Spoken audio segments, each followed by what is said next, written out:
Let's look at the example of Bitcoin because it's very interesting. So supply of Bitcoin is fixed, right, at 21 million. We're not there yet, but eventually there will be 21 million Bitcoins, full stop. Demand, though, can change. What happens if demand for Bitcoin increases, right, shifts to the right, price went up.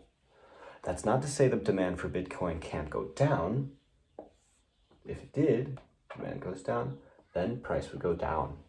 But I do believe demand for Bitcoin is going to go up. And since supply is fixed, the implied outcome is that the price of Bitcoin would go up. And full disclosure, I have about 75% of my life savings in Bitcoin. So take that for what you will. But I think the supply and demand for Bitcoin is very favorable for its future outlook. Well, what could contribute to a decrease in the demand of Bitcoin?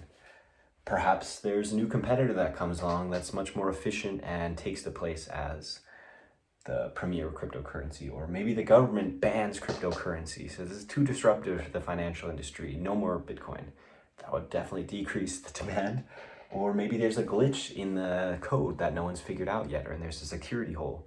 And then once it's found out, nobody trusts Bitcoin anymore. So these things could happen. Okay, well, what could increase demand for Bitcoin? Well, first mover bias, right? It was the first crypto. Everybody knows its name. It's got this recognition, brand recognition that other cryptocurrencies don't have. Secondly, it's scarce, this dynamic, this narrative, digital gold, right? It's this scarce digital asset that functions like a gold, a store of value.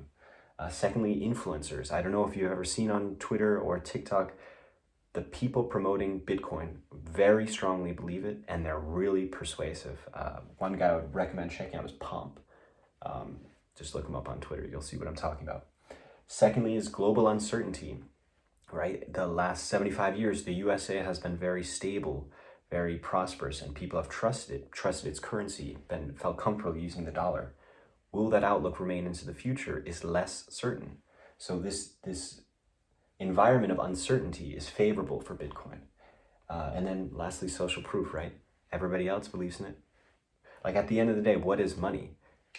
US dollars is our fiat currency, right? It's not backed by gold or anything. It's backed in trust in the US government. And we have to trust the US government. And if less and less people trust the US government, less and less people trust US dollars.